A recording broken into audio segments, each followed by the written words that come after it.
Hey, this is Joe Gilder from the Recording Revolution. Today I want to share with you 3 lessons that I learned from Graham Cochrane. If you're not familiar with Graham, he's the founder of the Recording Revolution. His face is all over this channel. Be sure to explore the back archives of the Recording Revolution. There's a lot of gold in them thar hills. But as a friend and colleague and business partner of Graham's for over a decade, I've learned a lot of things from him, both about music and about life and business. But there are 3 specific things about music that I've learned that I want to share with you today. So just a quick backstory. Graham and I have known each other since we both launched our businesses in 2009, Recording Revolution, Home Studio Corner. And we did a podcast together pretty soon thereafter, and then I had to look it up, on October 1st, 2012, we launched a thing called Dueling Mixes. And that was a membership that lasted for 7 years, where we would mix a new song every month. So I would mix the song, Graham would mix the song, and the members would mix the song. And at the beginning of the month, Graham and I would post our mixes, and the members would listen and they would vote for their favorite mix, then they would go mix it as well. It was a lot of fun, and I learned a lot in that process as well. One of the first things I remember learning was, and this is number 1, by the way, the number 1 that I learned from Graham is to make the bass give you a hug. Here's what I mean. When we first started mixing in Dueling Mixes, the first several months, I would do my mix, good sounding mix, I liked it, but then I would listen to Graham's mix and I would notice there was just something different about the low end in his mix that I didn't have in mine. And I don't think he ever even articulated it. It was just something that I heard from listening to his, and I incorporated that into my own. So how he specifically went about doing it, I'm not sure, but the end result was what I heard affected how I mixed in the future. So to me, it was this idea of my bass sounded good. His had like an extra low end to it, like an extra octave of goodness that I wasn't hearing in my own mixes. Let me give you an audio example because it's hard to explain. It helps if you hear it. Here's one of the songs from my band. Let me play for you just the drums and the bass. This is the tone of the bass that I hear from a lot of people, and it's a little exaggerated here, but it's kind of what I hear from a lot of people when they mix, especially a rock tune. They make this mistake. See if you can spot it.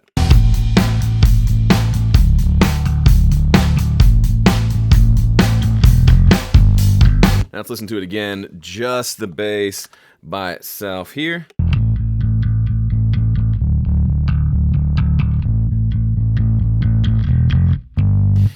There's a lot of low end there, but it's a different low end, and that's the problem. So if you think about bass frequencies, there's low lows, like down below 80 hertz, 50 hertz, way down here. Then there's like the low mids, which is, I would say, 80 to 100 up to about 150, 200. And these are very different frequencies. If you think of them as the same thing, stop it, because they're not. Think about it. 50 hertz and 100 hertz, 100 is double of 50. What does that mean when we're talking about frequencies? It is a full octave higher. So it's the difference between the low note on a bass and playing that same string on the 12th fret. That's a huge difference, right? Huge difference. So if you think of them as the same, then it's like telling the bass player he can play the E down here or up here. It's no big deal. It is a big deal. It matters. So first you need to separate those two in your mind. If you're not familiar with what they sound like, spend time listening to the difference. But down here in the low end, that warm, huggy low end, huggy like a diaper, those were the frequencies I was getting from Graham's mix that I wasn't really getting from mine, because I had too much of these frequencies. So if you think about the different frequency bands as being like members of a choir, if one member of the choir sings too loud, what do? You say, shut up, right? You're too loud. You need to balance with everyone else. Frequencies do the same thing. So it wasn't a situation of, hey, bass, the bass section needs to sing louder than the tenor section. No, it's the tenors need to be quiet. Freaking tenors, man. I was one of them. So we need to make the tenors be quiet. So in this instance, if we look at this EQ, this is the equivalent of what I would say is kind of what a raw bass track a lot of times sounds like. There's low frequencies there, but we're actually hearing a lot of this. Now, I exaggerated it for this video, but here is what I would rather it sound like. So first, let me play it for you with the exaggerated low mids, then let me play it for you without it, and you'll notice, oh, there's that low end I was missing. I'm not boosting any low end, I'm just removing that extra mid-range that was there. Let's take a listen.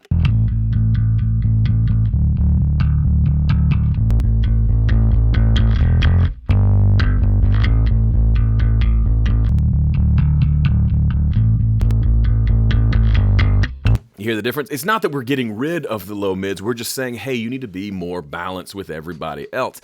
And the end result is a bass that, the brightness of the bass, all that distortion that we recorded, which is just my favorite, comes through more, but also we hear the deep low end better, and mix that with the drums, and you've got a nice, just killer bass sound.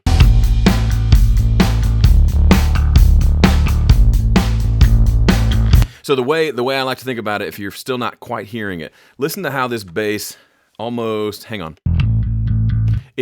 I still can't get a better example than this. Ian Shepherd calls it the hooting frequency. He does it with a British accent, so it's cooler. He's like, oh, it's the hooting frequency. He doesn't talk like that. But it makes this woo, woo, woo, woo, woo, woo, woo, woo, woo. That's what those frequencies sound like. Instead of no, no, no, no, they're like woo, woo, woo, woo, woo, woo. It's that frequency that gives you kind of a headache if you listen to it for very long.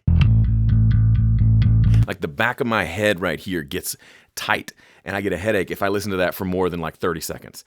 I don't know if that's from doing this for so long that I've gotten used to it, but if you can develop that headache, it'll actually serve you well, because you'll go find those excessive low mids, remove them so that then it sounds like this. I can listen to that all day. Now, it sounds pretty similar. If you're not listening on actual speakers or headphones, you may not hear the difference, but in the full mix with all the guitars, it just sounds glorious.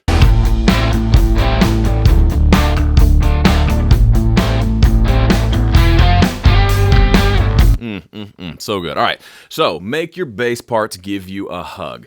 Be careful. Obviously, we don't want too much low end, but the opposite, too much mid-range, is always the worst.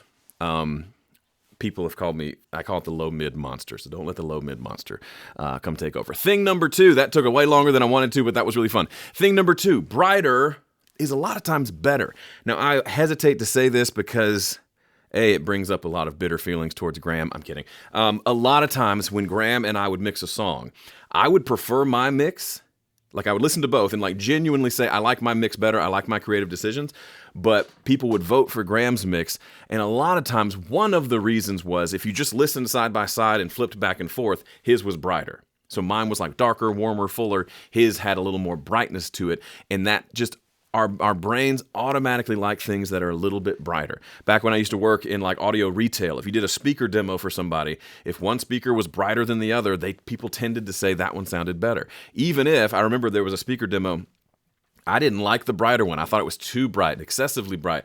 But most people in the room were like, oh man, I can't believe the detail in that speaker. So when in doubt, make your mix a little bit brighter. But, as with all things, don't go too far. Especially if you're older and you have a suspicion that you have hearing loss, you're going to tend to want to boost the highs way too much to where you can hear them well, but everybody else, it like makes our ears bleed because you're putting too much high frequencies in there. So have some restraint there, but occasionally do a little bump in the top end, see if it helps your mixes sound a little bit better, a little bit more user-friendly, listener-friendly, I guess. All right, thing number 3, DIY can only take you so far. So I've talked about this a lot, but dueling mixes was a blast to do, and it was one of the most popular things I've done as a content creator, entrepreneur.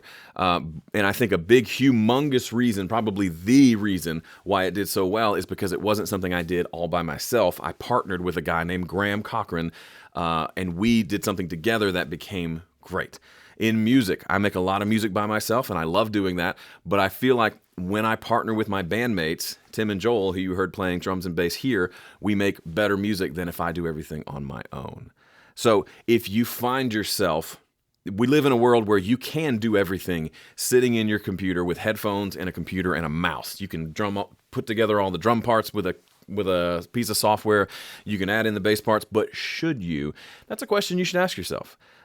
Just because you can do everything yourself, are you the best person to do each thing? Now, there's obviously going to be compromises there. Maybe you don't have the means to hire a pro drummer every time you do a song, but maybe there are situations where you can find a collaboration partner, someone who thinks like a drummer, will play the drums or program the drums, so you're not doing it because you're not great at it. Unless you're a drummer, you're not good at programming drums, most likely. And your whole song will improve by bringing other people into the process. Now, does that cause all kinds of complications? You betcha. But I would argue that it's worth it. Okay, those are my 3 things I learned from Graham Cochrane. What have you learned from Graham? Leave those in the comments below. Let's put a little collection down there. Maybe Graham will come along and look at it and maybe shed a little tear of joy because he misses us. But I hear my cat screaming downstairs. I need to go let him out. I am done for now. Thanks for watching. See you in the next one. Quiet.